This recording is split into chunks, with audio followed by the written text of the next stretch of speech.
Colette let herself sleep later than usual on Saturday morning, worried about what thought she had seen the night before. Maybe she was getting sick. Maybe she really was working too hard. Normally, she rose far earlier than she had to visit the market. She never trusted herbs picked out by anyone besides herself. Even Skinner had finally come around to admitting that she had the best nose in the kitchen. But one day of letting a horse shop wouldn't be the end of the world. She had a nice hot shower in the tiny bathroom she had to install herself in the illegal loft, and a double espresso made exactly right in her precious Gaggia coffee machine. You should wait to get such an expensive thing for a wedding present, her father had said. Bah, why wait? Colette had responded and put a good chunk of her savings into something she enjoyed every day. After a luxurious sit, sipping her espresso and watching the feral cats prowl around the alley of the club downstairs, she felt like herself again. She threw on her jacket, took the steps down 2 at a time, hopped onto her motorcycle, and sped off. Okay, maybe she had 5 minutes to check out the day's selection at the Marché Onano. Maybe she could even skip the line if she promised Lucas a nice tray of leftovers later. After perusing the vegetables, she found herself picking through the discounted items, too. The day-old bread, the pinched-looking kumquats.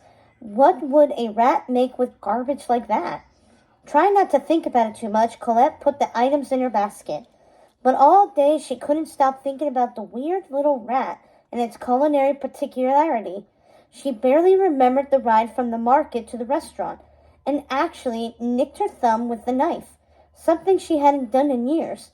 When LaRousse and Horst presented a potential new garbage boy, she only nodded yes, sure, whatever. They needed one immediately. He was even cute in a country sort of way, soft lips and nice hair, and he had some connection with Gusto. His mother had been friends with the chef or something. She would have to ask about this later. Hey, Colette, wake up, Lalo teased. What's with you? You're never like this. Colette growled and continued shopping. At the end of the night, instead of hanging out with everyone else, she immediately went outside to the back step. Oui, the little cat rat was waiting for her, with big eyes and a hungry, expectant look. Okay, rat.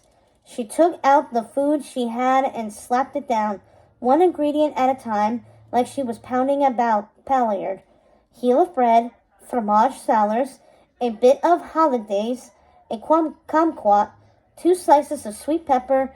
Let's see what you could do, eh? The little rat rubbed his paws together and got to work.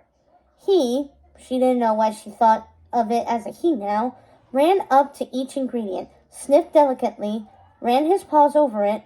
He tore off a large piece of the cheese and rejected it, throwing it into the garbage. Colette frowned. What was wrong with it? What could he tell? He delicately stirred in the hollandaise with a toothpick, tasted it, frowned. Then he started to peel the kumquat.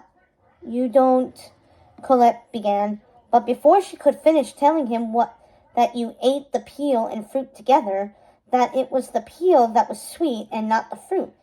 He had very carefully hollowed out one end of the kumquat and then, using the blade of a broken plastic knife, cut the rind into a perfect spiral and pulled it apart like a child's bright orange spring toy.